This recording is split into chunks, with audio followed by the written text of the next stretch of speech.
Good afternoon. We have the envious duty of closing this out. So it's the bottom of the ninth. Bases loaded. We're trying to win this game right here, okay? So we felt like we needed to just very briefly encapsulate some of the impact that we feel like this program and what Wiley Managed School is doing us. I want us to think, next slide, please. Next slide. I want us to think about each one of our individual students, because what Desan did today is he gave us an opportunity to internalize and externalize our experiences. Many of us, mine was called Your Number, comma, Baby, question mark. All right, as a free and reduced lunch student and the impact that had on us growing up. We're all, most of us, are adults. We've had the opportunity to take this now and to be the hero of our own story. Every one of us in here. We're taking and internalized that and now using it to advocate and to support our students. Most of our students, though, at this point, haven't had that opportunity yet. They don't technically see that they are the hero of their own story. Next slide, please. And when we bring this to a global perspective, how are we going to then imbue in our students the ability to go out and change the world? I heard Doc C today talk about global citizens. Like, what are we doing? How are we providing opportunities for our students to do this? The majority of people in the United States don't have a passport. Look at North Carolina, around 18 to 20%. So think about our students. How are our students seeing themselves with the opportunity and the ability to change the world? Next slide, please. We want them to pay attention. We want them to feel the connectivity that we felt today. And then we want them to take action. Next slide. And what Wiley has done is they've encapsulated what it means to be a global leader. They've looked at competencies that businesses and industries are designed. The portrait of a graduate released in November by the Department of Public Instruction. The number one competency, empathy. How do you develop empathy in students? How do you get them to see, like Leah said, the shame as she walked up and dropped her money, to being the hero of their own story? Next slide, please. We believe that there's a great opportunity to do this through the SDGs. And if you look at number 2, zero hunger, there are incredible examples around our state that students are becoming those world changers that we're talking about by seeing how they can take action in their own local communities to eradicate hunger. Next slide, please. And we believe that it is our job to educate and empower this new generation of global leaders. Next. And they're going to share a beautiful story about zero hunger and how Wiley Magnet, next slide please, is bringing global to their local students, and those local students realize that they are connected to this big, beautiful world and can change it.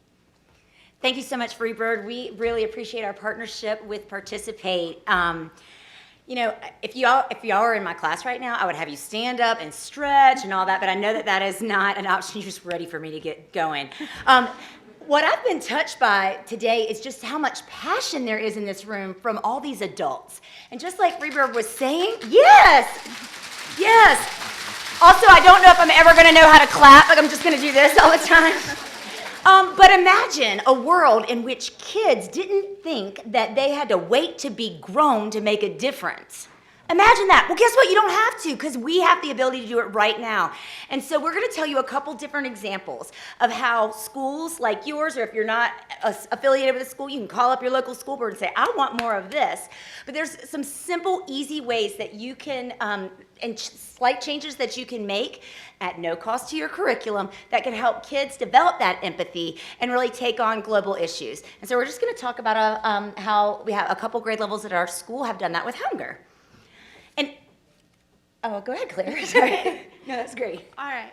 So one of the things that our students do is they work on, or our staff does, is working on incorporating the global goals into their classroom lessons. And so in 4th grade, our 4th graders are studying area and perimeter.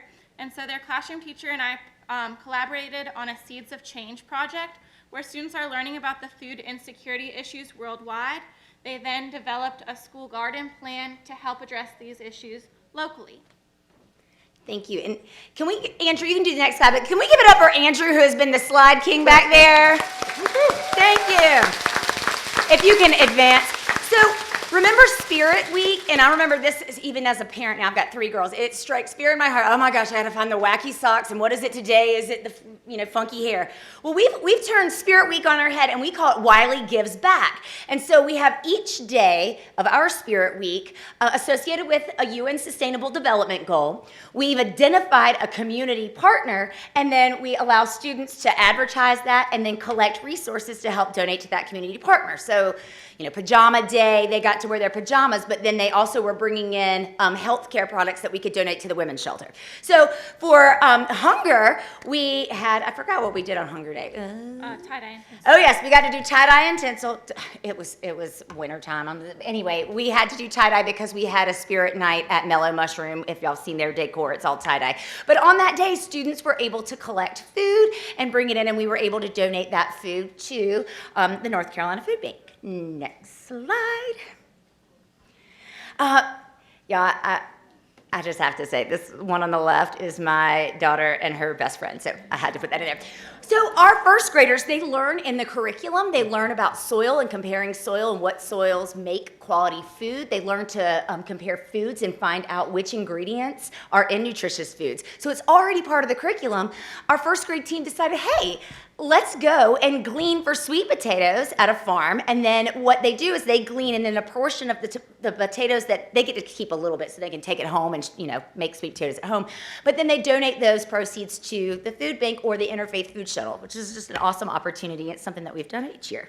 Next slide, please.